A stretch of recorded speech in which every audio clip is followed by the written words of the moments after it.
So first things first, this video is not monetized for obvious reasons. You guys saw the title, and it's not going to be an emotional video per se. It's just a video where I wanted to kind of like voice my thoughts and kind of document like how I'm feeling during this moment. If you guys aren't aware, it was just announced today on November 28th, 2021 that Virgil Abloh of Off-White has passed away due to cancer. The official statement actually from LVMH, which is the parent company for like Louis Vuitton and a bunch of these other like designer brands.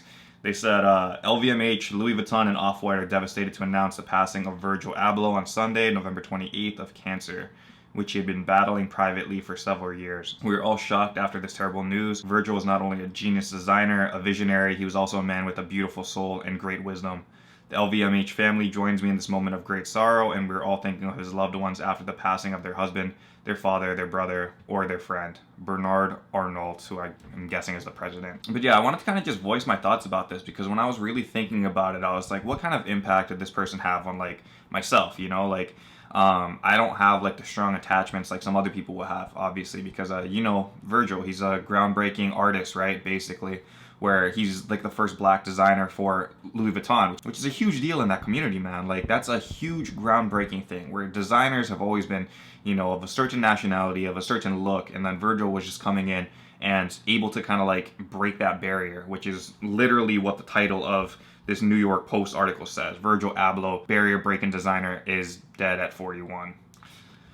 They could have maybe voiced that a little bit less harsh. It sounds kind of morbid, but I guess that's the truth. So I was thinking about it, you know, and I was like, well, what kind of personal relation do I have to this? And I was going back and I was thinking, I started a YouTube channel in 2016, and in 2017 is actually when the Off-White The 10 collection dropped. And right around that time, you know, that's when the YouTube channel was starting to do pretty well. We gained like a couple subscribers here and there. We were probably at around 1,000 subscribers, not very much, but that Off-White collection spurred a lot of interest in sneakers, and I really think about it now, and I'm like, that's probably has a direct correlation to a lot of the videos that I created during that time, you know, talking about the drops. Is this going to resell? Is this not going to resell? Are the look of these shoes cool? Like, what are we thinking about the 10 collection and, you know, designs and stuff? And that really did help like the surge in sneaker YouTube. So it had a direct like correlation to like what I do as my job. And we have to thank Virgil for that, you know. It was during a time where, other than Kanye, there hasn't been like a lot of innovation in sneakers. When you think about it, right? The Air Force One, Jordan 1s, all of those kinds of stuff have been staples for many, many years. And really what they're doing is like they flip the colorway of these things, and that's what's new. There are some people that use different like textiles and stuff, and they add like different like kinds of leather or whatever on the shoes. But Virgil was the first person to really like revamp these styles and come up with like these crazy, crazy concepts that now, because it's been 4 years since then, we're kind of used to seeing at this point. But back then, it was really like a crazy thing. Like, you looked at that Off-White Chicago 1 and you're like, geez, this is crazy looking. Like, I don't know if I like it or not, but at least this is different, right? Like, it was a complete spin on the shoe. So thinking about it, you know, that's my relation to it. But that's the sneaker side, you know, and I want to talk about the human perspective of this because I think that's what's important, right? Like, sneakers, it's whatever, you know, he did the Off-White Jordan collection, made a lot of cool Nike SBs and the 50 drop, really changed the game and all of that, but I don't want to focus on that too much. I want to focus on the human perspective more. And so from the human perspective of this man, I just think like, this guy, this you know, innovator, right? He knew that he had this disease before he even started the 10 collection, you know? It says that he knew about it for several years, meaning I'm assuming, I don't think they put a date on it, but it was well known, or at least he knew and Nike knew and stuff, that, you know, he had this disease, this cancer, right? And it's a rare cancer is what they say.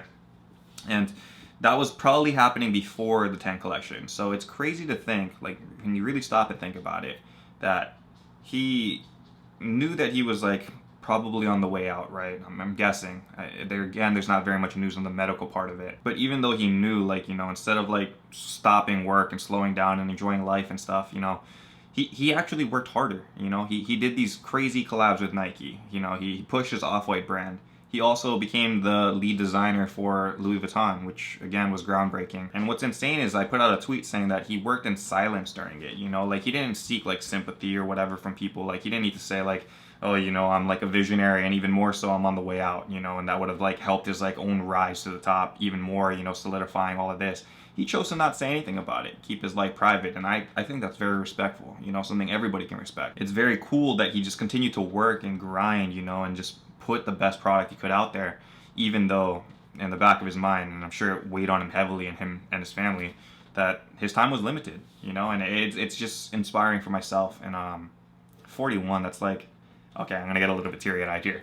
41, that's like right around the corner, kind of, it feels like for me, you know, like I'm 30 now. I just turned 30, and that's only 10 years away. Like, if I put myself in that situation, what would I do, you know? And so seeing that kind of stuff, it really like spurs me and like helps energize myself, I guess, thinking like, okay, you got to work, man. Like, no excuses. Virgil had no excuses for this. He just grinded. And one thing that I thought was really cool, and I don't know if anybody's talked about it too much, but it's very dope that Louis Vuitton, LVMH, you know, this group, they chose Virgil as like the lead designer, even though they knew his time was limited. Because you got to think about this, right? Like, obviously, when they're signing this person to become a designer for Louis Vuitton, they must know like the medical history. It's not like he was probably keeping it hidden from them or anything. Everybody in the background, like, you know, in the industries and stuff, I'm sure knew. Like, Nike probably knew.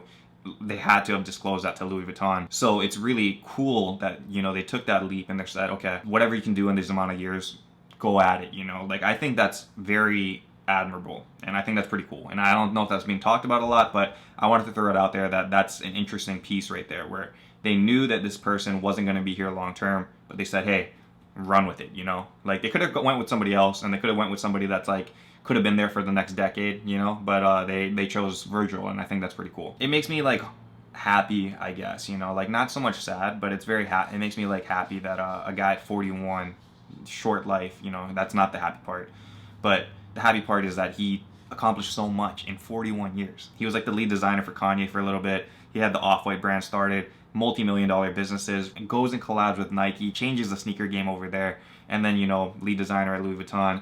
And I'm sure if he had another 20, 30 years, bro, can you imagine what the fashion world would look like? They definitely took a huge loss, but it's still really inspiring to see, you know, the amount of work done from a person 40 years old that he could do in that amount of time. So my takeaway for this, and, you know, one thing I want to say to that guy is thank you for like showing the hustle, and, you know, like showing that even though you're facing like these very daunting things in the background, you don't even put that out there. You know, you continue to work, grind, and put out amazing products and stuff. It really inspires me, and it inspires a lot of people, you know. This was definitely not a video I was planning to film and stuff. It just really is me just kind of like venting my thoughts about it. I do think, you know, as a counselor from before, I like to talk about like this stuff, like not only on camera with you guys, but also just processing it for myself, you know, like how does something like pivotal like this affect you and, you know, the thing that you're doing.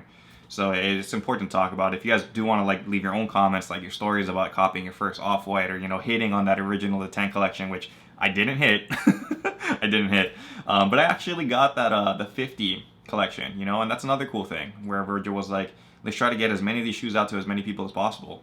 That's pretty darn dope. Again, very admirable, cool guy. Let me know in the comments what you guys' own experiences with like the Off-White collection are and sneakers, your thoughts about this stuff.